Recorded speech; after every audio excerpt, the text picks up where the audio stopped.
Gentleman from California.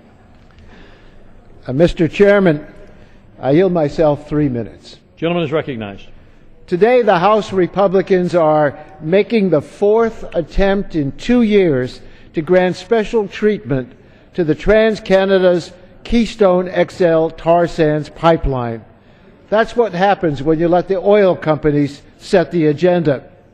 Rather than tackling the real problems facing American families, we're passing legislation to exempt a foreign company from the rules that every other company in America has to follow.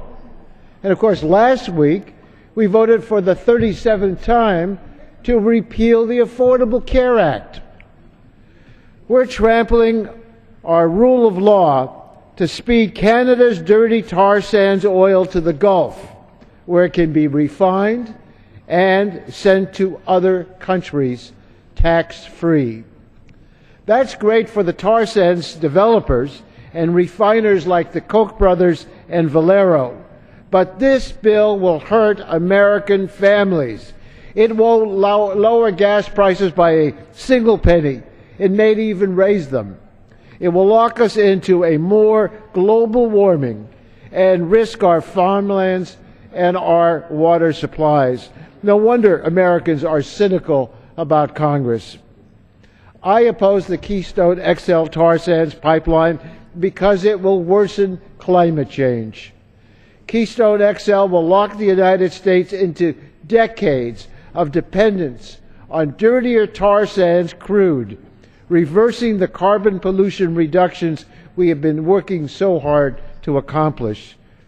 Experts tell us that this Keystone XL will triple production of the tar sands, and that's simply not consistent with any future scenario for avoiding catastrophic climate change. We don't need it. We have our own sources of oil here in the United States, and we're using less oil because of our efficiency in new cars that are getting better mileage. So I oppose this bill for these reasons. But even if you support the pipeline, you should oppose this bill. H.R. 3 is an extreme bill. It grants a regulatory earmark to TransCanada, exempting it from all environmental requirements. It's also unnecessary. The State Department is carrying out their review of this highly controversial project. H.R. 3 would approve the pipeline by fiat, lock out the public, eliminate the President's authority to balance competing interests, stop federal agencies from ensuring that if the project does go forward, we do it as safely as possible. The Keystone XL tar sands pipeline is a bad deal for America. We get all the risks while the oil companies reap the rewards.